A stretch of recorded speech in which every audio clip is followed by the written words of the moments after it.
Седба ќе има ли? Не, дека има на ова суво. Нема да има ништо. Оти? Нема дош, нема вода.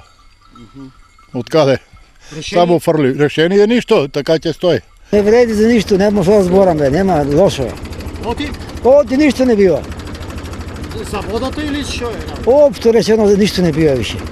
За водата. За вода, За водата, све не бива, леп. ништо. Што да садиш не бива. Жито посејано нема да биде. Сега садиш компирна суво, без вода ќе биде ли? Повеќе од 3 месеци истокот не видел добри врнежи од дожд. Од тука реакциите на земјоделците се оправдани. Земјата е тврда и сува, па услови за пролетна сеидба речиси и да нема.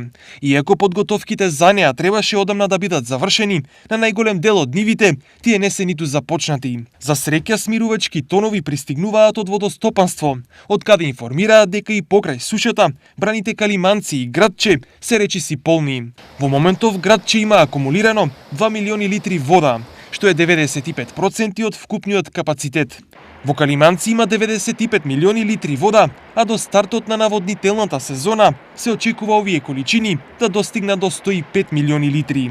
Годинава врнежите од дожд и снег беа мали, но со одговорно работење успеавме да обезбедиме доволни количини на вода. Извршивме чистење на 180 км каналска мрежа и обезбедивме оптимални услови за старт на наводнителната сезона. Водата ни системот ја пуштаме на 10 април. Ги повикуваме сите земјоделци навреме да склучат договори за наводнување. Информираат од водостопанство Кочани. Според планот, годинава ќе се наводнуваат околу 8000 хектари, од кои 4500 хектари се под ориз, што е зголемување за 900 хектари во однос на лани. Останатите 3500 хектари се под други култури, главно луцерка, пченка и лозови насади.